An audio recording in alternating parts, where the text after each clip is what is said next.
Menertawakan dunia persilatan. Xiao Jianghu. Audiobook, novel silat. Cerita, Jin Yong. Jilid 60.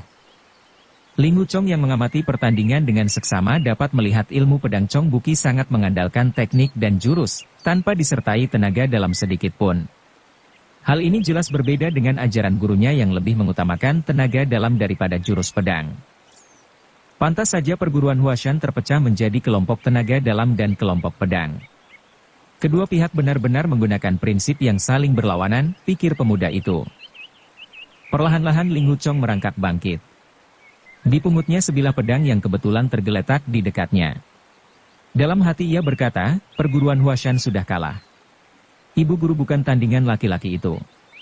Tapi aku tidak akan membiarkan bajingan itu melecehkan kehormatan ibu guru dan juga adik kecil. Baiklah, lebih baik dengan pedang ini aku bunuh ibu guru dan adik kecil untuk menjaga kehormatan Huashan, baru kemudian aku bunuh diri memotong leherku sendiri. Sementara itu permainan Ning Zongzi tampak semakin kacau dan tidak teratur. Akhirnya ia nekat menusuk ke depan menggunakan ilmu kebanggaannya, yaitu jurus tunggal pedang Ning tanpa tanding. Meskipun Nyonya Yu sedang terluka cukup parah, namun gerakan jurus tersebut tetap saja terlihat menakutkan. Chong Buki terkejut dan segera melompat mundur dengan sangat cepat. Beruntung ia bisa menghindari serangan maut tersebut. Andai saja Ning Zongzi dalam keadaan sehat, tentu pihak lawan tidak akan mempunyai kesempatan untuk menghindar. Sebaliknya, Ning Zongzi sendiri baru saja menguras segenap tenaga untuk melancarkan jurus tersebut sehingga kini wajahnya terlihat pucat dan nafasnya terengah-engah. Bahkan untuk menyangga keseimbangan tubuh, pedang pun digunakan sebagai tongkat. Nyonya Yu, ada apa denganmu? Apa kau sudah kehabisan tenaga? Sekarang, izinkan aku menggeledah tubuhmu, ujar Chong Buki sambil melangkah maju dan mengangkat tangan kiri dalam keadaan terbuka. Selangkah demi selangkah laki-laki itu makin mendekati Ning Zongzi. Nyonya Yu sendiri berusaha mengangkat pedangnya dan melanjutkan pertarungan. Akan tetapi, ia merasa berat luar biasa, sedikit pun tidak ada tenaga lagi. Tunggu dulu, teriak Ling Wuchong tiba-tiba. Perlahan-lahan pemuda itu melangkah ke depan Ning Zongzi dan kemudian berkata, Ibu Guru. Usai menyapa demikian ia mengacungkan pedang siap menusuk sang ibu guru sampai mati. Nyonya Yu tampak tersenyum gembira memahami maksud murid pertama suaminya itu. Ia mengangguk-angguk dan berkata, anak pintar. Perasaan lega membuatnya tak kuasa berdiri lagi dan ia pun jatuh terduduk di atas tanah berlumpur. Melihat itu Chong Buki membentak, apa yang kau lakukan? Nyah kau. Bersamaan dengan itu ia pun menusuk ke arah tenggorokan Ling Wuchong.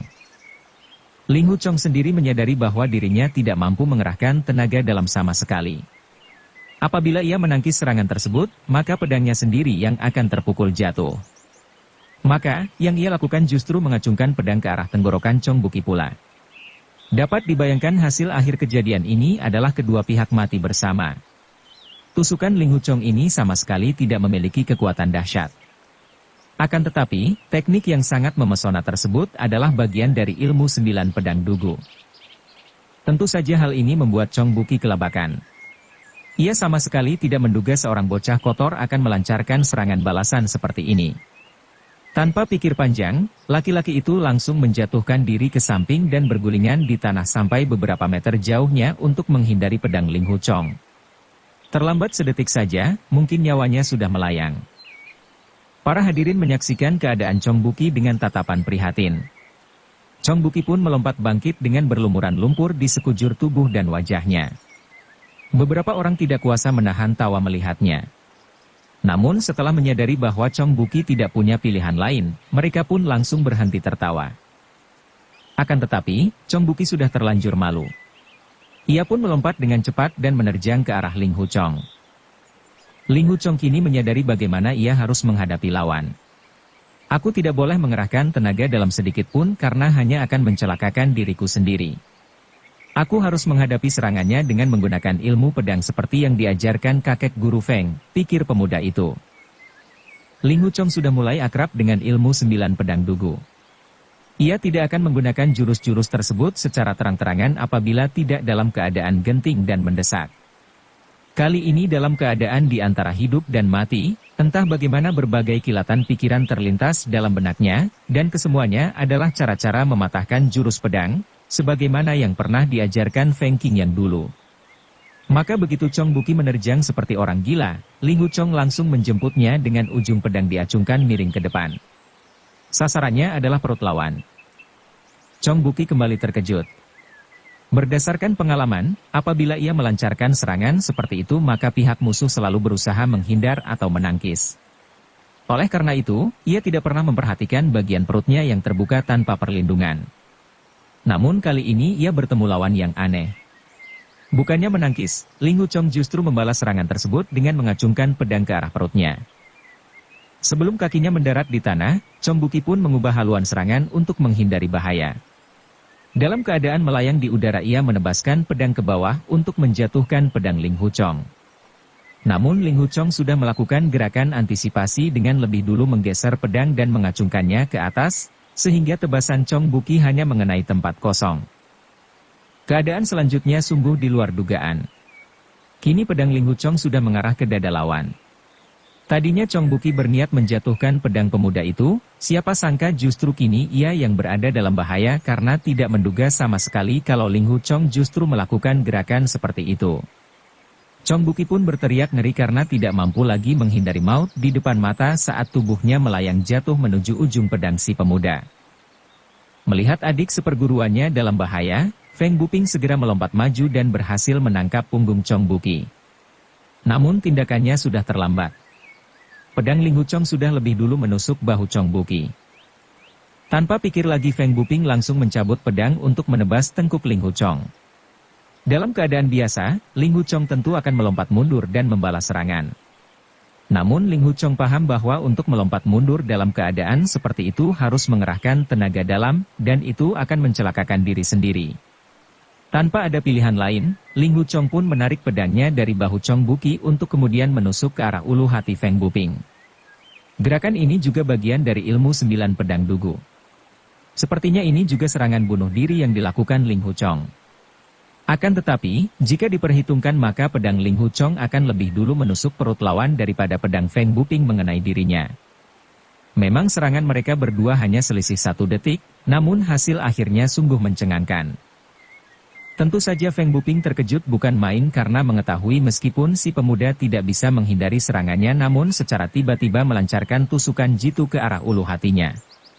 Sungguh serangan luar biasa, pikir Feng Buping sambil melompat mundur beberapa langkah. Setelah menghirup nafas panjang, ia lalu menerjang maju dengan melancarkan 7 serangan beruntun. Setiap serangan selalu lebih gencar daripada serangan sebelumnya. Kali ini Ling Hu Chong merasa seperti menghadapi terjangan angin badai. Akan tetapi, Ling Hu Chong sendiri sudah tidak memikirkan hidup dan mati. Yang ada dalam pikirannya hanyalah segala teknik pedang yang pernah diajarkan Feng Qing yang tempo hari. Terkadang ia juga teringat pada gambar-gambar jurus yang terukir pada dinding gua di puncak Huashan. Berbekal jurus-jurus tersebut ia menyerang Feng Buping sekenanya dan sesuka hatinya. Tak terasa sudah 60 jurus terlewati, namun sekejap pun pedang mereka tidak pernah berbenturan. Baik itu gerakan menyerang ataupun bertahan, semua terlihat indah dan mengagumkan. Menyaksikan pertandingan dahsyat tersebut, para hadirin hanya bisa terkagum-kagum dalam hati. Hampir semua orang dapat mendengar dengan jelas suara nafas Ling Hu Chong yang terengah-engah, pertanda ia sama sekali tidak memiliki tenaga dalam untuk melawan. Meskipun demikian, pemuda itu tetap mampu melahirkan gaya-gaya serangan baru yang tidak terduga sebelumnya. Gerakan-gerakan yang dilancarkannya benar-benar sukar ditebak oleh setiap orang. Setiap kali Feng Buping melancarkan serangan, entah bagaimana Ling Hu Chong mampu menghadapi dengan serangan balik pula, sama sekali tidak ada gerakan menangkis atau sejenisnya. Feng Buping juga menyadari kalau Ling Hu Chong sama sekali tidak memiliki tenaga dalam. Maka, selain berusaha melukai tubuh Ling Hu Chong, ia juga berusaha memukul jatuh pedang milik pemuda itu. Maka, serangannya pun kemudian disertai dengan tenaga dalam yang sangat kuat. Menyaksikan itu beberapa hadirin yang menonton dari jarak dekat mulai merasa kurang senang. Seorang pendeta dari Taisan pun menyindir, si paman dari kelompok pedang memiliki tenaga dalam lebih hebat, sedangkan si keponakan dari kelompok tenaga dalam justru memiliki permainan pedang lebih bagus. Apa-apaan ini? Apakah kalian sudah bertukar seenaknya? Wajah Feng Buping bersemu merah mendengar ejekan itu. Ia pun melancarkan serangan yang semakin gencar dan lebih cepat dari sebelumnya, bagaikan hujan deras dan angin kencang. Bagaimanapun juga ia adalah pendekar terbaik dalam kelompok pedang di perguruan Huashan. Sudah tentu ilmu pedangnya boleh dikata sangat memukau dan nyaris sempurna. Ling Huchong sendiri sudah tidak memiliki tenaga cadangan untuk menghindar. Sisa-sisa tenaga yang ia miliki hanya digunakan untuk menjaga tubuhnya agar tetap berdiri tegak. Oleh sebab itu, ia kehilangan banyak kesempatan untuk melancarkan serangan yang bisa mengakhiri pertandingan. Di samping itu, ia sendiri juga belum benar-benar lancar dalam memainkan ilmu 9 pedang dugu sehingga mau tidak mau hatinya merasa gentar juga. Meskipun demikian, dalam pertarungan tersebut masih sulit ditentukan siapa yang menang, siapa yang kalah. Menyelamatkan perguruan. Setelah melewati 30 jurus berikutnya, Ling Huchong menyadari apabila dirinya melancarkan serangan yang aneh dan sesuka hati, pihak lawan justru semakin sukar untuk mengatasi. Namun jika ia melancarkan jurus pedang Huashan, atau jurus-jurus serikat pedang 5 gunung lainnya, maka dengan mudah Feng Buping dapat menghadapinya. Bahkan pada suatu kesempatan, hampir saja Feng Buping berhasil memenggal lengan kanannya. Sungguh mengerikan. Demikian pikir pemuda itu. Dalam keadaan genting, Ling Huchong teringat nasihat Feng Qingyang, pedangmu tidak jelas arah serangannya, tentu musuhmu tidak dapat pula mengatasinya. Tanpa jurus untuk mengalahkan jurus adalah puncak kesempurnaan dari segala ilmu pedang. Tak terasa sudah lebih dari 200 jurus terlewati. Pemahaman Ling Huchong terhadap intisari ilmu 9 pedang dugu semakin baik dan semakin mendalam. Tak peduli betapa mengerikan gaya serangan yang dilancarkan Feng Buping, tetap saja ia mampu melihat celah kelemahannya. Maka, serangan lawan pun dibalas dengan serangan pula, sehingga membuat Feng Buping yang masih sayang nyawa terpaksa membatalkan serangannya atau bergerak mundur untuk menjaga diri. Setelah berlalu beberapa jurus berikutnya, rasa percaya diri Ling Huchong semakin meningkat. Ia terus-menerus teringat pada ajaran Feng Qingyang, tanpa jurus mengalahkan jurus. Oleh sebab itu, ia selalu menghirup nafas dan menyerang sesuka hati tanpa arah yang jelas. Tanpa direncanakan tiba-tiba ia menusuk miring ke depan. Gerakannya ini seperti enteng tak bertenaga. Ini bukan bagian dari jurus pedang perguruan manapun, juga bukan bagian dari ilmu 9 pedang dugu. Ujung pedangnya seperti mengarah ke timur, seperti mengarah ke barat, tidak menentu, bahkan, ia sendiri juga tidak tahu hendak mengarah kemana. Jurus pedang apa pula ini? Tanya Feng Buping dalam hati. Karena tidak tahu bagaimana caranya mengatasi serangan tersebut, terpaksa ia hanya memutar pedangnya dengan kencang untuk melindungi tubuh bagian atas. Karena gerakan Ling Huchong sama sekali tidak baku dan bisa berubah sesuai keadaan, maka begitu bagian atas tubuh lawan tertutup rapat, ia pun membelokkan ujung pedangnya mengarah ke bawah pinggang. Feng Buping yang tidak menduga sama sekali pun terkejut dan terpaksa melompat mundur. Ling Huchong sendiri tidak sanggup untuk ikut melompat. Meskipun tidak menggunakan tenaga dalam sama sekali, namun menggerakkan pedang seperti tadi benar-benar menguras habis kekuatannya. Nafas pemuda itu terdengar payah dan tangan kirinya tampak memegangi dada. Melihat keadaan lawan, Feng Buping ingin segera mengakhiri pertarungan. Ia pun menerjang maju dan melancarkan serangan ke arah dada, perut, dan pinggang Ling Huchong. Namun yang diserang sama sekali tidak menghindar, tetapi balas menyerang ke arah mata kiri Feng Buping. Tentu saja Feng Buping menjerit kaget dan kembali melompat mundur menyelamatkan diri. Menyaksikan pertarungan tersebut seorang pendeta dari perguruan Taishan memuji, sungguh aneh. Sungguh aneh. Ilmu pedang yang benar-benar hebat. Feng Buping sangat tersinggung karena pujian tersebut sudah tentu ditujukan kepada Ling Huchong. Aku adalah pemimpin kelompok pedang yang berniat merebut perguruan Huashan. Jika aku tidak bisa mengalahkan murid kelompok tenaga dalam, tentu bukan hanya cita-citaku yang kandas, tetapi aku juga harus kembali mengasingkan diri karena sudah tidak punya muka lagi untuk bertemu siapapun di dunia persilatan. Demikian ia berpikir. Keadaan sudah sangat mendesak. Tidak ada lagi yang perlu aku sembunyikan. Sambil memekik lantang, Feng Buping pun menerjang maju kemudian menebaskan pedangnya dari samping secara cepat luar biasa. Secara bersamaan ia menyerang 5 kali sehingga pedangnya mengeluarkan bunyi angin yang menderu kencang. Ia menebaskan pedangnya semakin cepat, dan bunyi angin pun terdengar semakin kencang pula. Inilah yang disebut jurus pedang kilat angin puyuh yang diciptakan Feng Buping sewaktu ia mengasingkan diri di puncak Gunung Songtiao selama 15 tahun. Setiap serangan dalam jurus ini selalu lebih dahsyat daripada serangan sebelumnya, serta suara angin yang ditimbulkan juga semakin kencang dari sebelumnya. Jurus ini merupakan jurus tertinggi yang dimiliki Feng Buping. Dengan berbekal ilmu pedang yang berjumlah 108 jurus serangan tersebut, ia tidak hanya bercita-cita merebut kedudukan ketua perguruan Huashan, tetapi juga ingin menjadi pemimpin Serikat Pedang Lima Gunung. Sebenarnya ia tidak ingin buru-buru memamerkan ilmu pedang tersebut dalam pertandingan kali ini, namun kini sudah terlanjur. Apabila kelak ia bertarung melawan ahli silat papan atas yang pernah mendengarnya, tentu jurus ini bukan menjadi senjata andalan lagi.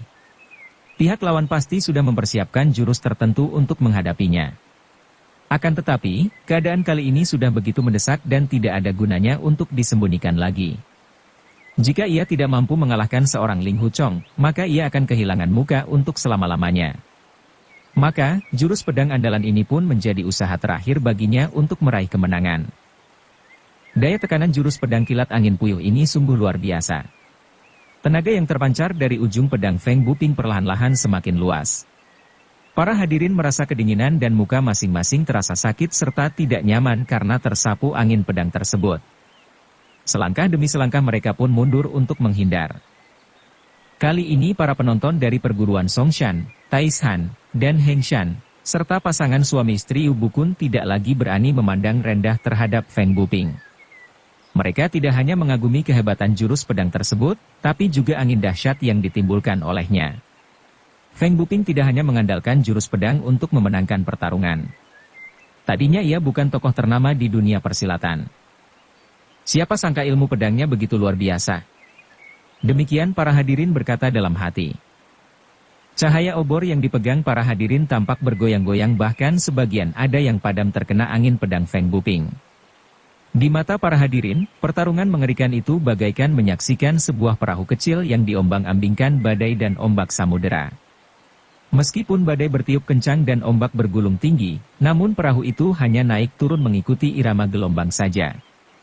Perahu sama sekali tidak bisa ditenggelamkan oleh badai dan ombak dahsyat tersebut. Begitulah yang sedang dialami Ling Huchong.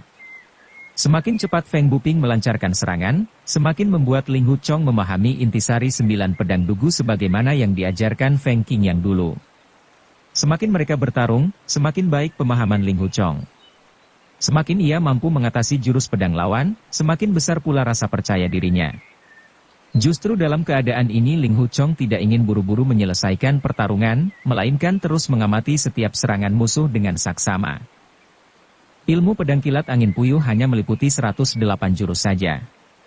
Setelah dimainkan semuanya dalam waktu sebentar ternyata sudah habis. Feng Buping merasa gelisah karena tidak mampu membuat Ling Huchong menyerah kalah.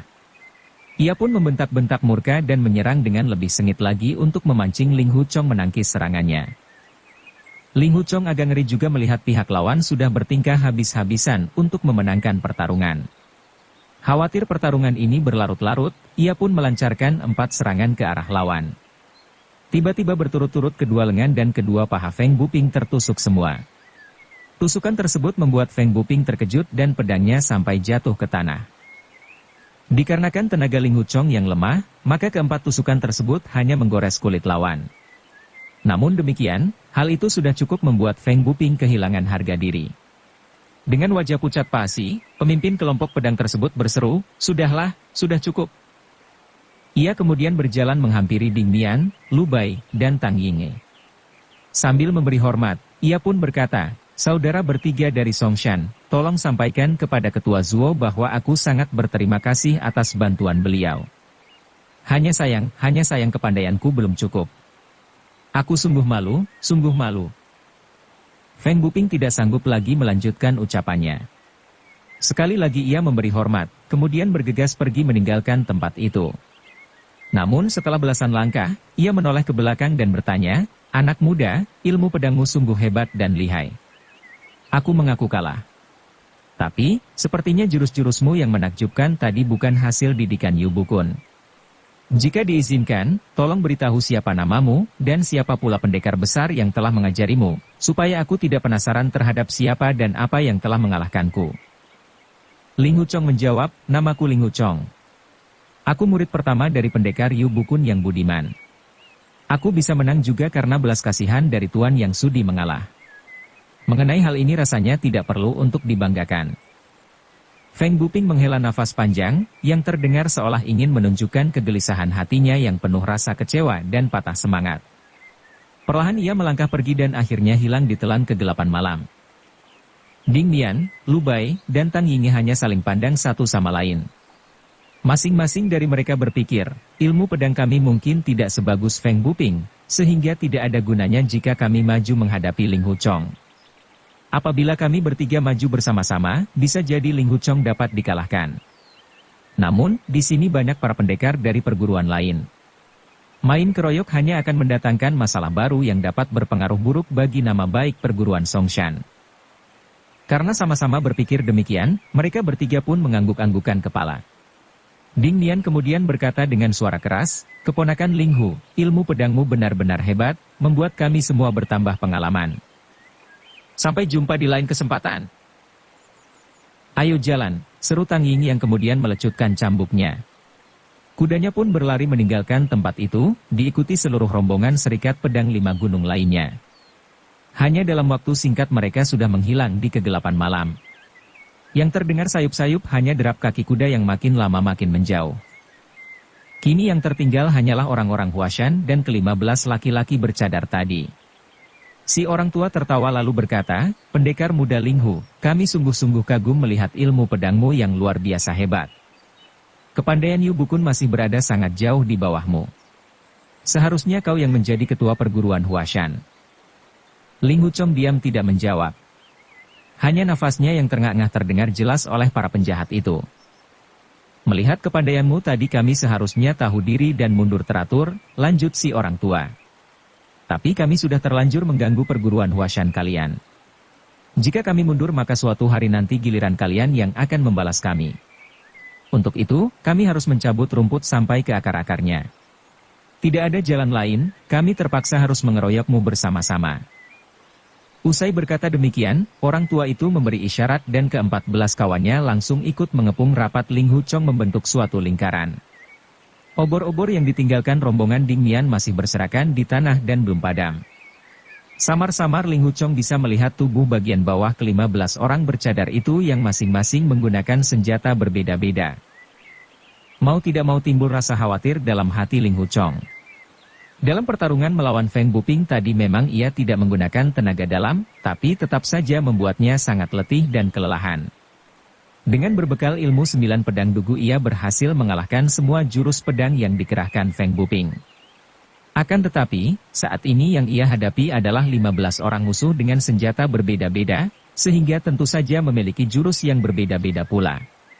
Apabila mereka nanti maju bersama-sama, tentu akan sulit untuk mengalahkan mereka satu persatu meskipun dengan mengandalkan ilmu 9 pedang dugu.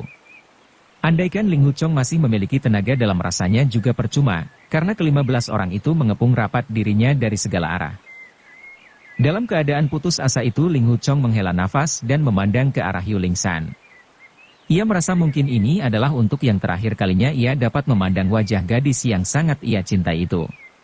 Ternyata tatapan mata Yuling San kepadanya juga menunjukkan wajah penuh rasa cemas dan khawatir. Sungguh senang perasaan Ling Huchong tak terkatakan. Dalam saat-saat terakhir ia masih sempat melihat adik kecilnya itu menunjukkan kasih sayang kepadanya. Akan tetapi, ketika Ling Huchong melirik ke samping, tampak samar-samar tangan Yuling San bergenggaman erat dengan tangan seorang pemuda, yang tidak lain adalah Lin Pingxi. Seketika Ling Huchong merasa hatinya disayat-sayat. Semangat bertempurnya patah. Rasanya ia ingin membuang senjata dan membiarkan ke-15 senjata lawan menghabisi nyawanya. Di lain pihak, ke-15 orang bercadar ternyata tidak berani mendahului serangan karena masing-masing tidak ingin bernasib seperti Feng Buping. Mereka hanya maju selangkah demi selangkah dan semakin rapat mengepung Ling Huchong.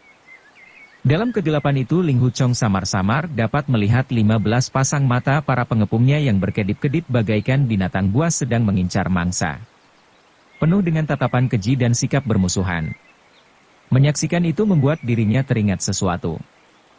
Aku ingat, dalam ilmu 9 pedang dugu ada satu jurus yang bernama cara mengalahkan senjata rahasia. Tak peduli berapapun banyaknya senjata rahasia atau anak panah yang berhamburan, aku bisa mengatasinya tanpa masalah. Semua bisa disapu secara bersamaan. Sekejap kemudian terdengar suara si orang tua berseru memberi perintah, "Maju semua. Habisi dia." Tanpa pikir lagi Ling Huchong pun menggerakkan pedangnya secara melingkar mengelilingi dirinya. Ia membayangkan 15 pasang mata yang mengepungnya bagaikan 30 senjata rahasia yang sedang berhamburan. Sekejap kemudian terdengar suara jerit kesakitan orang-orang bercadar itu, serta suara senjata berjatuhan di tanah. Rupanya dengan memainkan jurus cara mengalahkan senjata rahasia, Ling Huchong berhasil membutakan 30 biji mata para pengepungnya secara sekaligus. Jurus cara mengalahkan senjata rahasia dalam ilmu 9 pedang dugu memang dapat menyapu bersih semua jenis senjata rahasia ataupun anak panah yang dilepaskan musuh, berapapun banyaknya. Jurus ini sangat sulit karena membutuhkan tusukan yang jitu. Sekali menusuk harus bisa menjatuhkan senjata yang dilemparkan. Jika tidak, tentu senjata rahasia itu akan terus menerjang maju. Ling Huchong sendiri belum terlalu lihai dalam memainkan jurus ini. Akan tetapi, untuk menusuk mata musuh tentu lebih mudah daripada menusuk senjata rahasia yang melayang kencang. Itulah sebabnya, ia dapat membutakan semua mata ke-15 orang bercadar itu dengan sangat jitu. Bersambung ke jilid 61. Dukung kami dengan subscribe, follow, like, komen dan share. Terima kasih.